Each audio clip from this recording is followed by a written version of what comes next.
السلام علیکم ورحمۃ اللہ وبرکاتہ۔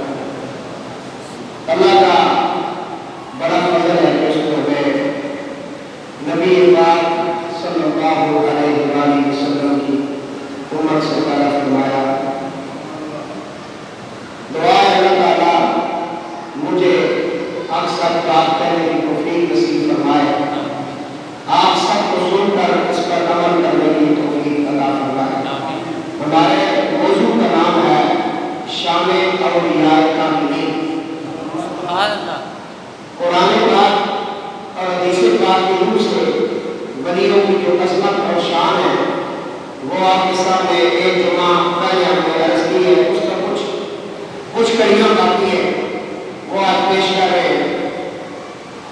نبی کریم علیہ السلام نے اولیاء اللہ کی شان بیان کرتے ہوئے فرمایا اللہ کا جو ولی ہوتا ہے اس کی یہ عظمت اور شان ہے کہ اس کے ساتھ اگر کوئی بغض رکھے یا اسے تنگ کرے یا اسے اذیت دے تو پھر اس کا بدلہ اللہ خود لیتا ہے۔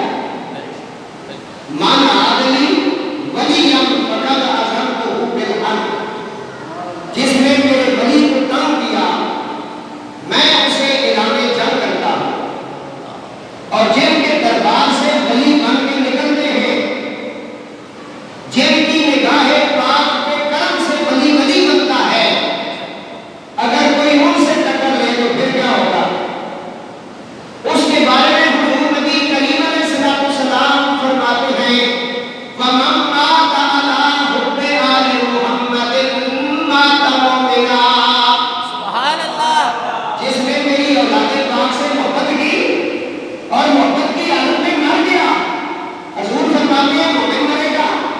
اور جس نے ان کے ساتھ بغض کیا، انہیں اذیت دی اور انہیں ناراض کیا، نبی کریم علیہ السلام فرماتے ہیں وَمَن مَاتَ عَلَىٰ بُغْضِ آلِ مُحَمَّدٍ مَاتَ کافرا، بے شک کہ جس نے اولاد رسول کے ساتھ بغض کیا اور بغض کی حالت میں مر گیا تو فرمایا وہ کافر ہو کر مرے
ذرا پڑھ لیں. فرمایا انه كان يتقوا الله ان كان يتقوا فراسة المؤمن فانه ينظر بنور الله. اللہ کے جو ولی ہوتے ہیں ان سے ڈرتے رہا کرو, مومن کی فراست سے ڈرو کیونکہ وہ اللہ کے نور سے دیکھتا ہے. جو تم نہیں دیکھ سکتے وہ دیکھ سکتا ہے. یہ اللہ کے ولی کی اور محمد والے محمد کے غلام کی یہ عظمت ہے. ان کی اپنی عظمت کا کیا کہنا, اور میں ان کی فراست سے ڈرتے رہا کرو, یہ اللہ کے نور سے دیکھتے ہیں. حضور نبی کریم علیہ السلام کی امت کے ولیوں کی یہ عظمت اور شان ہے. 13واں پارہ, تیسرا پارہ اور 13واں رکوع ہے جس میں حضرت عیسیٰ علیہ السلام نے اپنے امتیوں سے فرمایا. آپ نے فرمایا میں تمہیں بتا سکتا ہوں جو تم کھا کے آئے ہو اور جو تم اپنے گھروں کے اندر پوشیدہ چھپا کر کے رکھ کے آئے ہو. سبحان اللہ. واہ جو کھا کے آئے ہو یہ بھی بتاؤں گا, جو تم چھپا کے رکھ کے آئے ہو وہ بھی بتاؤں گا. واہ واہ. کیا بات. یہ حضرت عیسیٰ علیہ السلام نے فرمایا. اور ان کے بچے جو تھے ان کے امتیوں کے ہماریوں کے وہ آپ کے پاس آ کر تعلیم حاصل کرتے تھے اور آپ روزانہ انہیں بتاتے تھے کہ آپ کے گھر میں فلاں جگہ پہ فلاں چیز پڑی تھی. وہ لوگ تو جو ہے نا انہوں نے اپنے بچوں کو حضرت عیسیٰ علیہ السلام کے پاس بھیجنے سے انکار کر دیا. تو صبح کے وقت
ان کے جو بندیوں کے وہ حکیم الامت بھی ہے اور ان کے پیر و مرشد بھی ہے، وہ خود لکھتے ہیں کہ ہماری والدہ کے ہاں جب بھی کوئی بچہ پیدا ہوتا تو فوت ہو جاتا۔ وہ فرماتے ہیں کہ میرے ماموں جو تھے وہ ایک ولی اللہ کے پاس چلے گئے۔ وہ ولی اللہ جو تھے مجذوب تھے، انہوں نے جا کر کہا کہ آپ دعا فرمائیں اللہ ہماری بہن کو زندگی والی اولاد عطا فرمائے۔ کس کے پاس گئے؟ ولی اللہ کے پاس، اللہ کے پاس یا ولی اللہ کے پاس؟ ولی اللہ تو یہ غیر اللہ کے پاس کیوں چلے گئے؟ یہ تو کہتے ہیں غیر اللہ کے پاس نہیں جانا چاہیے۔ یہ جتنے بھابی کے بندی ہیں یہ کہتے ہیں غیر اللہ کے پاس نہیں جائیے، انہیں یہ نہیں پتا کہ غیر اللہ کیا ہوتا ہے اور اولیاء اللہ کیا ہوتا ہے۔ واہ واہ اولیاء اللہ کا مطلب ہے اللہ کا دوست۔ سبحان اللہ، اللہ کس کی سنتا ہے اور جس کو مظہر خدائی کا مظہر ہونے کا شرف حاصل ہوتا ہے، تو ولیوں کی بڑی پاور ہے، بڑی شان ہے، بڑی عظمت ہے۔ انہوں نے کہا حضرت آپ دعا فرمائیں ہمارے ماموں جو ہے، ماموں نے جا کے دعا کریں ہماری بہن کے گھر میں کوئی بچہ شچہ پیدا ہو زندگی والا۔ تو مست ولی اللہ نے کیا جواب دیا؟ فرمایا تیری بہن کے ہاں 2 بچے پیدا ہوں گے، سبحان اللہ، واہ واہ، ان کا نام علی کے نام پہ رکھنا۔ سبحان اللہ، واہ، بولو نا یار، ان کا نام علی کے نام پہ رکھنا۔ سبحان اللہ، آج کا مولوی اپنے پوتوں پوتیوں کا نام دشمنوں کے نام پہ رکھتا ہے، اس لیے ولایت ان کے قریب سے بھی نہیں گزری جن لوگوں کو آج کا نوبل ولی بنایا ہوا ہے۔ اور ان کی شکل میں جو نور ہے وہ بھی ہمیں نظر آتا ہے۔ حضور نے کہا کہ ولی وہ ہے جس کا چہرہ دیکھ کے رب یاد آ جائے۔ بے شک، بے شک، واہ، اور رومی کشمیر آر سے کھڑی فرمانے میں لوڑن والا ریاضہ خالی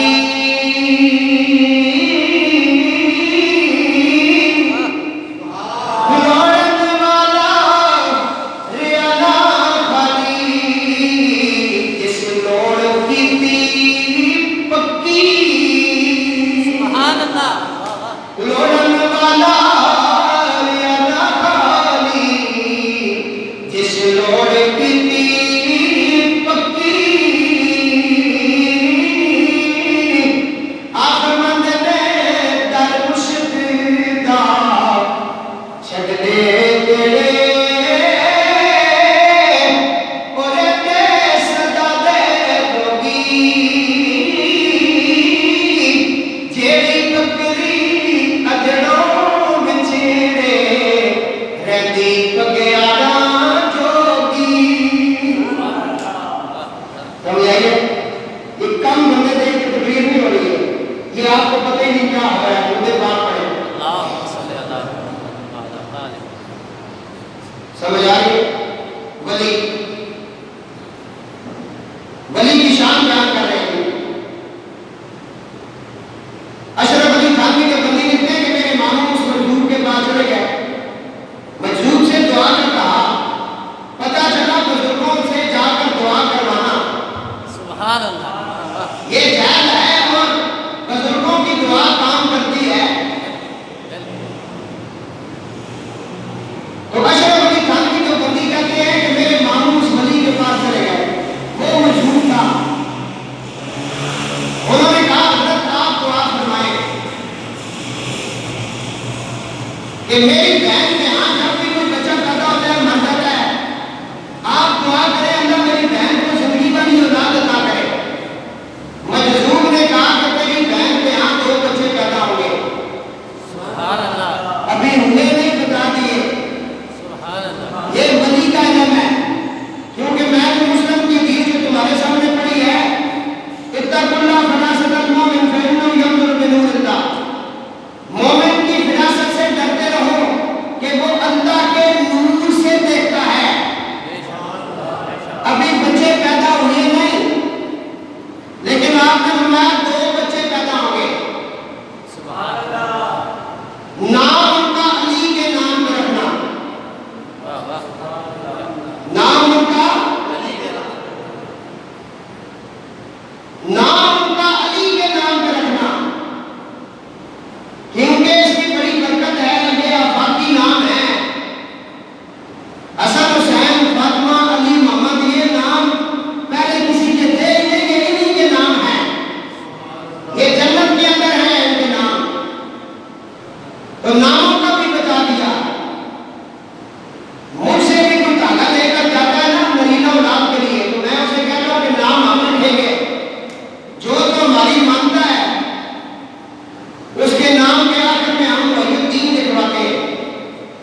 ایک ان میں مولوی ہوگا، ایک ان میں مجذوب ہوگا، واہ واہ یہ بھی بتا دیا۔ ابھی بچے سچے آئے نہیں۔ اشرف علی تھانوی کہتا ہے کہ پھر ہماری ماں کے یہاں 2 بچے پیدا ہوئے، فرمایا میں مولوی بن گیا اور میرا نام ہے اشرف علی تھانوی، اور میرا بڑا بھائی ہے اس کا نام ماں نے رکھا اکبر علی، وہ مجذوب علی بن گیا۔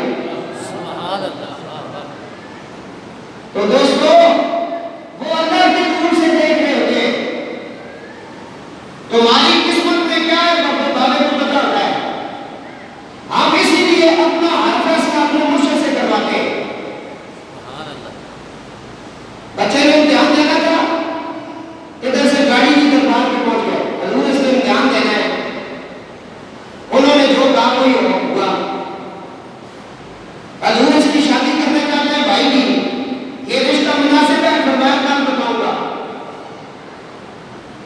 ہمارا تو ایمان ہے کہ اللہ کا ولی جو ہے وہ اس نظر سے دیکھ رہا ہے کہ نظر ہمارے پاس نہیں ہے، بالکل اور اسی لیے بزرگوں نے کہا کہ فقیر کے حال سے اور سید کے بال سے بچ کے رہا کرو، کسی وقت بھی معاملہ خراب بھی ہو سکتا ہے۔ تو دوستو موضوع تو بہت بڑا ہے، اور آپ نے یہاں یہ واقعہ بھی غوث پاک کا بھی آپ نے سنا کہ غوث پاک سرکار اپنے رات کو اپنے حجرے میں آرام کر رہے ہیں، دن کو ایک جو ہے نا چور ان کے پیچھے پیچھے چلتا رہا، کیونکہ آپ جو جبہ پہنتے تھے نا وہ بہت قیمتی ہوتا تھا، اس کی بس یہی بات تھی کہ جب غوث پاک رات کو سو جائیں گے تو میں ان کا جبہ جو ہے نا کنڈی کے ساتھ لٹکا ہوگا دیکھ نکل جاؤں گا۔ ساری رات وہ اسی خاطر لیٹا رہا اور مطلب کونے میں چھپا رہا، جب بھی وہ کرتے کو ہاتھ لگانے کی کوشش کرتا تو غوث پاک آگے سے کچھ تھوڑا بہت گھورا مار دیتے، اس طرح کرتے وہ ڈھا کے پیچھے ہٹ جاتا۔ رات کے آخری پہر میں غوث آدم کے دروازے پر دستک ہوئی، دستک دینے والے نے کہا یا غوث آدم فلاں علاقے کا کتب اور ولی اللہ جو ہے وہ فوت ہو چکا ہے، ہمیں اس علاقے کے لیے کسی ولی اور کتب کی ضرورت ہے۔ غوث آدم نے فرمایا اندر آؤ فلاں کونے کے اندر ایک چور کھڑا ہے اسے لے جاؤ۔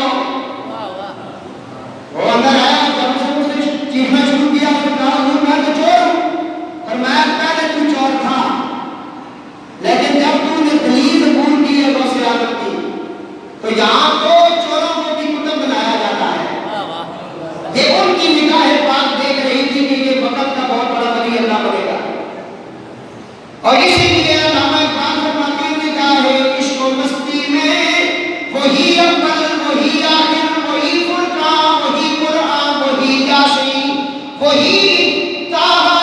آپ فرماتے ہیں نگاہ ولی نے وہ تاثیر دیکھی کہ بدلتی ہزاروں کی تقدیر دیکھی۔ یہ تھا جی ولیوں کا، میں نے مختصر سے کیونکہ ابھی یہاں بہت بڑے مضمون ہیں تو تھوڑا سا ان کی کرامات کے مطابق عرض کرتا ہوں، اور قیامت کے دن ولی اللہ جو ہے یہ شفاعت بھی کریں گے، سفارش، اس کے اوپر بھی ایک پورا باب ہے حدیثوں کا۔ آقا علیہ السلام نے فرمایا اسے ایک بری اس کو روایت کرتے کہ ایک شخص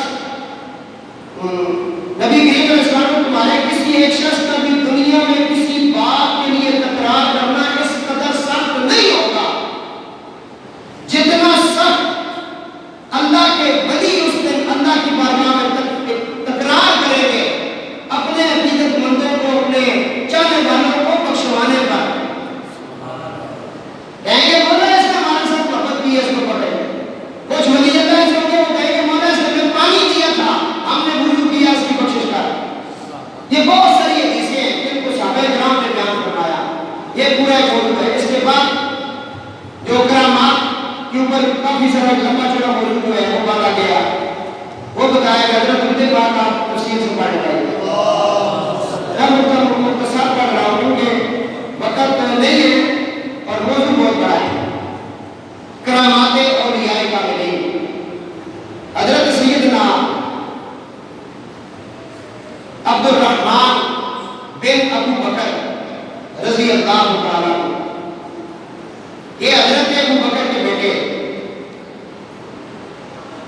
وہ فرماتے ہیں کہ میرے والد محترم نے دعوت کی، لوگوں کو بلایا دعوت کر، اس کو نہ چلائیں، دروشی طرح پڑھیں۔ افسوس یہ ہے کہ آپ لوگ حدیث ضائع کرتے ہیں، حدیث بات آپ غور سے نہیں سنتے، اور یہ بہت بڑی غلطی ہے۔ اس لیے تو ہمیں اصل خوشی ہوتا کہ ایک مرتبہ وہ فرماتے ہیں کہ میرے والد محترم نے اہل صفا صحابہ کی دعوت کی، آپ نے خود بھی کھانا کھایا اور دوسروں میں بھی، ہر لقمہ اٹھانے کے بعد کھانا پہلے سے زیادہ ہو جاتا تھا۔ حضرت ابو بکر رضی اللہ تعالیٰ عنہ خلیفہ اول بھی ہیں اور ولی اللہ بھی ہیں۔ قرآن ولیوں کی کرامت سن رہے ہیں نا، تو کرامات اولیاء کو میں حدیث سے پڑھ رہا ہوں۔ وہ فرماتے ہیں کہ میرے والد محترم نے اہل صفا کی دعوت کی، جب کھانا کھاتے ہر لقمے کے بعد دیکھتے کھانا زیادہ ہو جاتا۔ آپ نے اپنی بیوی جو بنی فراس کی قبیلہ سے تھی فرمایا ہے بنو فراس کی بہن یہ کیا معاملہ ہے؟ انہوں نے عرض کیا میری آنکھوں کی ٹھنڈک آپ سے ہے، آپ کو یہ کھانا پہلے سے 3 گنا زیادہ ہو چکا ہے۔ چنانچہ ان سب صحابہ نے بھی خوب کھایا، اور وہ کھانا جو کچھ لوگوں کے لیے بنا ہوا تھا سب نے کھایا، کھانے کے بعد وہ 3 گنا زیادہ بھی ہو گیا، اور اس کھانے میں سے حضرت ابو بکر نے نبی پاک علیہ السلام کے لیے بھی کھانا بھیجا۔ سبحان اللہ۔ یہ ہے کرامات اولیاء کاملین۔ حضرت ابو ہریرہ بیان کرتے ہیں کہ جب حضرت ابراہیم اپنی بیوی کو لے کر اس ملک کے بارڈر سے گزرے جس کا ظالم بادشاہ تھا، بڑی مشہور بات آپ نے سنی بھی ہے، کیونکہ یہاں ایک نبی اور ایک ولی کا ذکر ہے۔ نبی ابراہیم ہے، بیوی بلیا ہے، تو آپ کو کسی نے کہا کہ یہ ظالم بادشاہ اگر کسی خوبصورت لڑکی کو دیکھ لے تو اسے چھوڑتا نہیں، یہ چھین لیتا ہے۔ اس نے حضرت ابراہیم سے پوچھا یہ لڑکی کون ہے؟ آپ نے فرمایا یہ میری اسلامی بہن ہے۔ بیوی نے کہا فرمایا اسلامی بہن ہے، اور بیوی کو بھی حضرت ابراہیم نے کہا کہ میں تجھے اسلامی بہن کہہ رہا ہوں۔ اسلام کے مطابق سب عورتیں مرد آپس میں بہن بھائی ہیں، تو وہ ان کو اپنے حجرے میں لے گیا، ابراہیم علیہ السلام کو الگ کمرے میں بند کر دیا۔ یہ بھی ایک آزمائش تھی، اور اس میں ایک ولی کی کرامت کو صاحب حدیث نے بیان کیا ہے۔ وہ فرماتے ہیں کہ اس بادشاہ نے برائی کا ارادہ کیا اور اپنے ہاتھوں کو بڑھایا حضرت سارہ کی طرف۔ حضرت سارہ نے دعا مانگی، فرمایا مولا میں تیرے کلیم کی امانت ہوں، میں حضرت ابراہیم کلیم اللہ علیہ السلام کی امانت ہوں، یا اللہ میری عزت کی رکھوالی کرنا اور اپنے نبی کا خیال رکھنا۔ یہ آپ نے دعا مانگی، اس بادشاہ نے جو ہاتھ بڑھایا تو اس کا ہاتھ خشک ہو گیا، اس نے معافی طلب مانگی، پھر ارادہ کیا، پھر فکر ہوا، تیسری بار اس نے اس طرح کیا تو اس کے جسم پر فالج گر گیا۔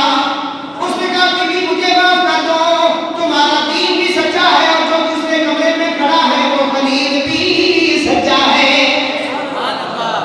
تو یہاں اس ولیہ کی کرامت کو ظاہر کیا گیا کہ من عادلی ولی فقط عظمتہ بالحرب، جو میرے ولی کو دم کرتا ہے میں اسے اعلان جنگ کرتا ہوں۔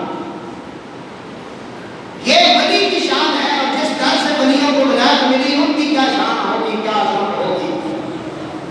تو دوستو نام واقعات تو بہت سارے صحابہ کرام کے جو ان کی کرامتوں کے بھرے ہوئے ہیں۔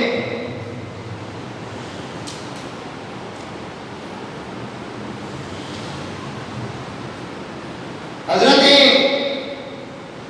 ابو ہریرہ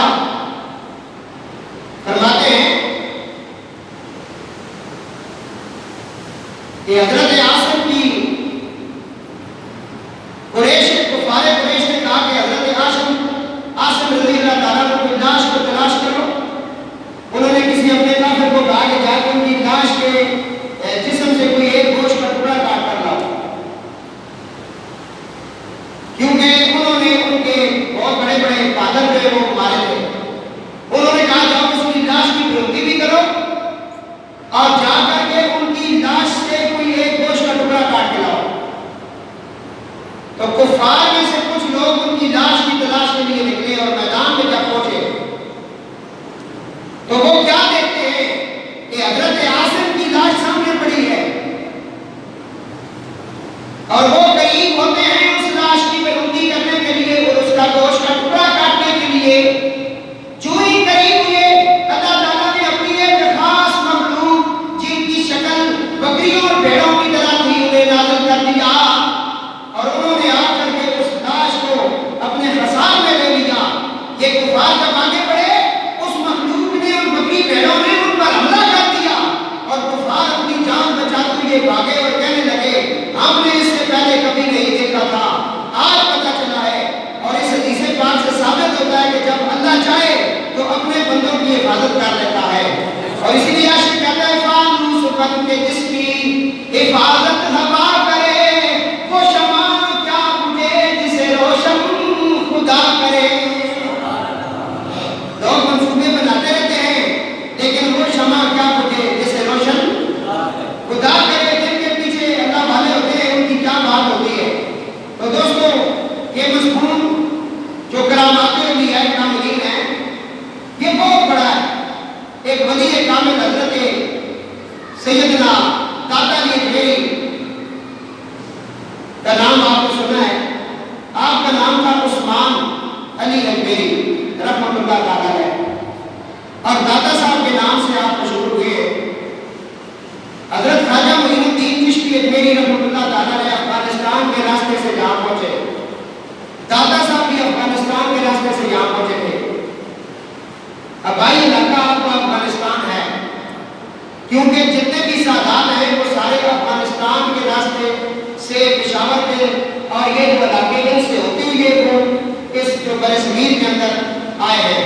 ولی اللہ کسی نے رخ سندھ کی طرف کیا ہے اور کوئی پھر آگے انڈیا کی طرف نکل گئے. یہ سارے دین اسلام کی خاطر آئے تھے اور کچھ اس وقت کے حالات ایسے تھے کہ لوگ سادات کو چن چن کر قتل کرتے تھے اور یہ اپنی جانیں بچاتے ہوئے یہاں پہنچے تھے.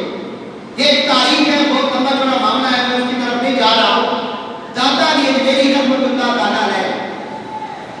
ابھی تک آپ نے قرآن پاک اور صحیح حدیث پاک جو سیاستہ کی ہے ان سے اولیاء کی شان آپ نے سنی. اب جو موجودہ اس وقت ولی اللہ ہمارے ہیں ان کی عظمت اور شان لوگ تو بیٹھے بیٹھے گستاخی جب کرتے ہیں تو وہ سنتے سمجھتے نہیں ہم کیا کہہ رہے ہیں. کل بھی ایک بندے نے مجھے ٹیلی فون کی ہے، یہ سارے مولوی ولی ہوتے ہیں. میں نے کہا نہیں، ہر عالم ولی نہیں ہوتا لیکن ہر ولی عالم ضرور ہوتا ہے. اور یہ اس وقت کے یہ لوگ ہیں جنہوں نے طوفانوں کے منہ موڑے. بڑی سرکار کے بارے میں لوگوں کو پتہ ہی نہیں. لوگوں نے بس یہی دیکھا کہ جی کڑے پہن لیں اور وہاں علی کے نعرے مارے اور چرس پیے بھنگ پیے بس گھر آ جائیں میلہ دیکھے یہ ہو گیا وہ. یہ نہیں ہے. اور رمزیب بادشاہ جو ہے یہ امام بڑی سرکار کے پاس آ کر قرآن پاک کی تفسیر سمجھنے کے لیے آتا تھا اور بڑی سرکار کی تو تقریباً 350 یا 400 صدی کے قریب وقت ہے. اور جس ہستی کا میں نے ابھی نام دیا ان کا نام داتا علی اجمیری ہے. ان کو 1100 سال ہو گئے. کتنے؟ یہ بیٹھے ہوئے تھے لاہور کے اندر. تو یہ خواجہ معین الدین چشتی اجمیری جو ہے یہ بھی ان کے پاس یہاں پہنچے ہیں اور آ کر انہوں نے پہلے جو ہے سر کی طرف بیٹھ کر چلا کاٹا، کچھ بھی نہیں ملا. پھر آپ نے کہا میں نے تو سنا تھا تو بہت بڑا ولی اللہ اور تیرے دربار سے لوگوں کو فیض ملتا ہے، مجھے تو کچھ نہیں ملا. داتا صاحب نے کہا کہ آپ سر کی طرف بیٹھ کر لینا چاہتے ہیں، پاؤں میں بیٹھے. تو لکھا گنج بخشے فیض آدم مظہر نور خدا ناقصہ را پیر کامل کاملہ رہنما. داتا جی میری دوستی ہے کہ آپ بیٹھے ہوئے ہیں تو وہاں سے ہندوؤں کی بارات گزری, انہیں رستہ بھول گیا. انہوں نے کہا بابا جی ہم نے فلاں محلے میں جانا ہے, ہمیں راستہ بھول گیا. وہ ابھی جو حدیث آپ نے سنی ہے کہ مومن کی فراست سے ڈرتے رہو, وہ بندہ کے نور سے دیکھتا ہے. حضرت عمر رضی اللہ تعالیٰ کو خطاب کر رہے, جمعہ پڑھا رہے ہیں, دنیا بیٹھی ہوئی ہے, صحابہ بیٹھے ہوئے ہیں, جمعہ ہو رہا ہے. آپ قرآن میں خطبہ کہہ رہے یا ساریت الجبل یا ساریت الجبل یا ساریت الجبل, اے ساریہ جبل پہاڑ کی اور پہ چلے جاؤ, پہاڑ کی اور پہ چلے, پہاڑ کی اور پہ چلے. جمعہ ختم ہوا, لوگوں نے بڑی باتیں کی. انہوں نے کہا ان کا دماغ خراب تو نہیں ہو گیا تھا کہ خطبہ دیتے ہوئے ایک بندے کا نام لے رہے تھے, یہ بعد میں بھی لے سکتے تھے. دوران تقریر اور دوران خطبہ حضرت عمر رضی اللہ تعالیٰ عنہ, یہ مصطلح حدیث ہے, یہ کیا کر رہے تھے؟ لوگوں نے چھ مقولیاں کی, باتیں کی, جس طرح لوگوں کی عادتیں ہوتی ہیں. 3 دن بعد صحابہ فرماتے ہیں کہ حضرت امیر المومنین حضرت عمر بیٹھے ہوئے تھے, ایک شخص آیا, اس نے آ کر سلام عرض کیا. اس نے کہا اے خلیفہ رسول آپ کی بڑی مہربانی, کفار ہمارے اوپر حملہ کرنے والے تھے اور آپ نے اس وقت آواز دے کر ہماری جان بچائی. تو وہ کہاں تھے کفار اور یہ کہاں تھے؟ یہ مسجد نبی میں تھے, کفار بہت دور, کوسوں میل دور. اس طرح بھی آپ نے سنا کہ اشرف علی تھانوی جو بندی کہتا ہے کہ ہمارا ماموں ایک مجذوب کے پاس گئے. اس نے کہا کہ ہماری بہن کے یہاں بچے پیدا ہوتے ہیں, جو مر جاتے ہیں, آپ دعا کریں اللہ کرم کرے. انہوں نے کہا تیری بہن کے یہاں 2 بچے ہوں گے, ایک مولوی ہوگا ایک مجذوب ہوگا, اور ان دونوں کا نام علی کے نام پہ رکھنا. وہ ابھی آئے نہیں ہیں, یہ کیسے دیکھ سکتے ہیں؟ پر میں وہ اللہ کے نور سے دیکھ رہے. یہ اللہ نے انہیں یہ عطا کیا ہے. تو یہاں حضرت داتا جی میری نے, ہندوؤں نے کہا ہمیں رستہ بھولا ہوا ہے, اور میں دکھا دوں یا پہنچا دوں؟ فرمایا دکھا دوں یا پہنچا دوں. کہنے لگے دیکھنا نہیں چاہتے, ہم تو پہنچنا چاہتے ہیں. ہم چاہتے ہیں کہ منزل مقصود پر پہنچ جائیں, آپ کرم کریں. داتا جی میری نے فرمایا وہ سامنے دیکھو میرے محبوب کا روزہ اقدس آ چکا ہے, بلندی پہ اپنا نصیب آ گیا ہے, وہ دیکھو مدینہ قریب آ گیا ہے. انہوں نے جو ہی سامنے دیکھا تو لاہور شہر سارا غائب ہو چکا تھا, اور ہندوؤں کی بارات کے سامنے روضہ رسول اور سعودی عرب کا علاقہ تھا. انہوں نے مدینہ پاک اور نبی علیہ السلام کا دربار دیکھا, کافی دیر وہاں کھڑے رہے.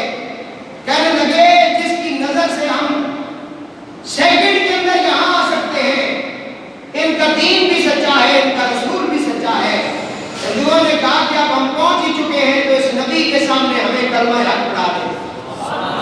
دادا نے پھر انہوں نے کلمہ پڑھایا. یہ جتنا بھی دین اسلام آپ کے برصغیر میں ہے, یہ ولی دے کر آئے. ان مولویوں نے تو لوگوں کو خراب کیا ہے, انہوں نے تو فساد ہی پھیلایا. کوئی کہنے لگا نور تھا, کوئی کہنے لگا نہیں تھا, کوئی کہتا ہے جنازے کے بعد دعا مانگنا, کوئی کہتا ہے نہیں مانگنا, یہ اٹھ کے بیٹھ نہ جائے. بڑی مشکل سے اسے جان چھڑائی تھی. انہوں نے کیا دین لایا ہے؟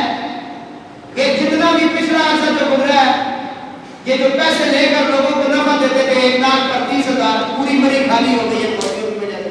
لوگوں کو لوٹا انہوں نے گھر میں جا کر. بات نہیں سمجھ آئی ہے؟ انہوں نے کون سا دین لایا ہے؟ دین ولی لے کر آئے ہیں. پاکستان ولیوں نے بنایا ہے, ولیوں نے نہیں بنایا. تحریک پاکستان پڑھے, جس نے جیل کاٹی ہے اس کو میر علی شاہ کہتے ہیں, جو جیل میں رہے اس کو پیر جماعت علی شاہ کہتے ہیں. اور قادیانیوں کا فتنہ اٹھا, لاکھوں کی تعداد میں یہ ٹکڑوں میں بننے والے تھے, مولوی ایک بھی پیر نہیں نکلا. اور جو اس قادیانی کا جس نے منہ کالا کیا, اور سب سے پہلے آپ نے جو کتاب لکھی سیف چشتی آئی, چشتیوں کی تلوار, پیر علی شاہ کہتے ہیں. آج تو ختم نبوت کے بڑے بڑے لوگ دعویدار ہیں نا. خواجہ معین الدین چشتی پیری نے انڈیا کے اندر 95 لاکھ ہندوؤں کو مسلمان کیا ہے. سبحان اللہ. تو دوستو سید اعظم شاہ صاحب رحمۃ اللہ علیہ بہت بڑے ولی اللہ گزرے گجرات میں. ان کا کام تھا دھوبیوں کا. کپڑے دھوتے تھے, کپڑے دھو رہے بھائی, اور بظاہر تو کپڑوں کی میل نکالتے تھے, لیکن جس کے کپڑے ان کے ہاتھ میں لگ جاتے نا اس کی اندر کی میل بھی نکل جاتی تھی. اسی لیے رومی کشمیر آج میں کڑی فرماتے ہیں رادے رادے ہر کوئی آنکھے رادے. اور سنے ہو ترجمہ سنو, رادے رادے ہر کوئی آنکھے رادے. امام کعبہ سے لے کر پاکستان تک دنیا کے کسی کونے میں بھی نمازی کھڑا ہے تو کہتا ہے اہدنا الصراط المستقیم. رادے رادے ہر کوئی آنکھے رادے تے میں بھی آنکھاں رادے پر بن